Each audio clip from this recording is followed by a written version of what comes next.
In Kelowna, this highway stretch from the bridge up to Highway 33, 700 crashes per year. Kelowna alone, 1,500. We're talking 15 lives lost in Kelowna alone. We've had to break devastating news to family members that their loved one or ones have been injured or lost their lives in motor vehicle collision. And we're joined by lawyer and road safety advocate Paul Hergott. Paul, it is a cold evening out in the corner of the mall parking lot, but an important evening for us to be here? I believe so, and I'm very happy and excited to have the support of the fire department and RCMP and others that are making this event possible, including Kelowna Now. So what is the core message of this National Day of Remembrance? Right, so today is the National Day of Remembrance for road crash victims, and our mayor has proclaimed today the Day of Remembrance for road crash victims in Kelowna, and the purpose of it is similar to the Remembrance Day that we had last Sunday.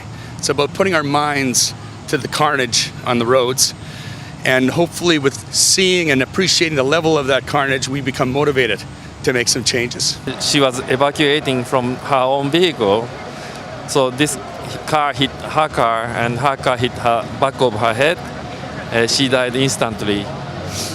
She was really looking for us to come all the way from Japan to celebrate her graduation, but she couldn't make it. And I attended the graduation on behalf of her last year.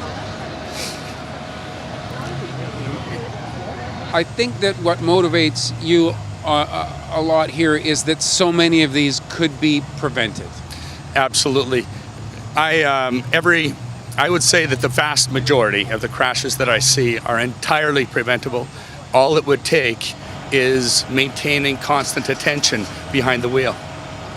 So for even people who may not have come out here tonight, if they're just watching this, what is the take-home message for them so that they don't add to some of the terrible stats that we hear at an event like this?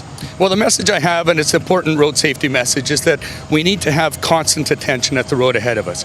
We need to be conscious about not directing our attention elsewhere, such as cell phone use. And that's one of the biggest problems that we have in this province is the government policy that banned handheld cell phone use and made hands-free cell phone use still legal. So what message that sends is that it's okay to chat away on your telephone while you're driving in a car, and it's not okay. Science says conclusively those two activities are identically distracting.